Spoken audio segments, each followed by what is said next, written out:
I have a 15 and an 18-year-old. My 18-year-old has high-functioning autism with ADHD that is pretty much uncontrolled. I feel heartbroken every single day for them. I have my son who has a disability is in the public school, and my 15-year-old daughter is in the private school.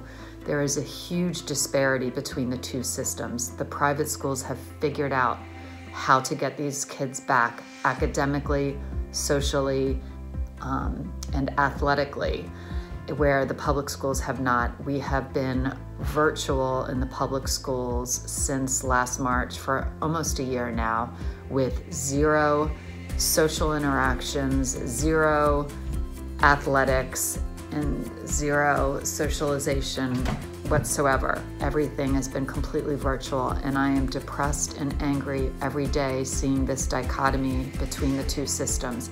I watch my daughter get to go to school 2 or 3 times a week, leave the house, while my son, who is in the public schools, sits home isolated from 8:30 to 3 o'clock each day on 6 Zoom calls by himself with barking dog distractions and no proper social interaction in person, which is completely detrimental for a kid with Asperger's on the spectrum to not have any practice of social skills whatsoever. There is a huge dichotomy between the public and private schools. The private schools are able to figure out how to give their children what they need, where the public school kids are absolutely left suffering alone, with parents scrambling to provide whatever resources they can give them. My son's case manager must text me multiple times a day telling me he's not in a Zoom call, or he's 20 minutes late to a Zoom call, or he's actually asleep on a Zoom call. And all I can think is, I would be asleep on the Zoom call if I had to sit on Zoom calls from 8:30 to 3 each day. It's a horrible scenario for them, and it's not fair. And it breaks my heart because I have to yell at him and tell him to stay awake and tell him to focus, and he can't. He can't. I can't even imagine those, even without a disability, how they're able to do it.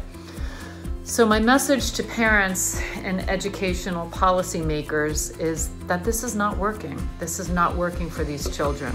I work in an industry as a physical therapist. We have 21 clinics that are open, that have been operating throughout COVID in person. We are all over our patients in person, manipulating them, massaging them, exercising them, and very few people have gotten sick. There is a way to do this. There is a way to do this safely, and it will be much better for our children overall if we can get them all back to school.